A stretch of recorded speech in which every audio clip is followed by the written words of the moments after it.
Vidimo ove scene nasilja. Kako ste ih vi doživjeli? Kakva je poruka poslata ajde prvo da kažemo, u Evropu, s obzirom na to da nasilje zaista nije adekvatno rešenje? Pa nasilje, ja slažem. Znači, nasilju nije mesto ni u parlamentu, ni na ulici i sve to što govorimo. Ono što jeste problem, to je da ova kriza u kojoj živimo dovoljno dugo traje.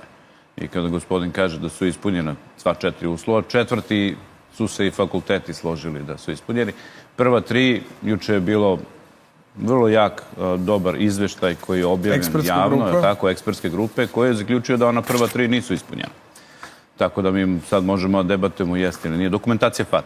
Sad, ako dokumentacija fali, onda je neko prekršio zakon sa otvaranjem te stanice, jer ili fali dokumentacija pa je otvorena stanica bez dokumentacije, ili dokumentacija fali zato što nije dostavljena. Sad mi moramo da vidimo zašto fali dokumentacija. Ali je činjenica da je tamo učinjen veliki kriminal koji je odneo živote ljudi. Određeni ljudi su amnestirani, abolirani i brane se sa slobode. I to je ono što izaziva frustraciju kod velikog broja ljudi. Tako da problem je da ovde duže vreme ne rade institucije. I institucije su proradile, sad kaže, velika borba protiv, ne znam, korupcije, iznenada. Zašto? Zato što imamo ovoliko meseci pritisak javnosti na institucije da prorade.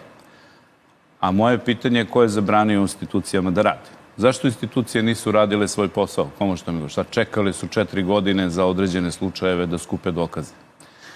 Tako da tu je ono gde mi živimo u tom vrlo ozbiljnom problemu. Tako da jedan problem kada blokada institucija, kada ne radi zakonodavna tela, kreiraju nezadovoljstvo kod određenog broja stanovništva i uzročno-posledično smo došli u ovakvu krizu za koju sam na početku rekao da nije dobra.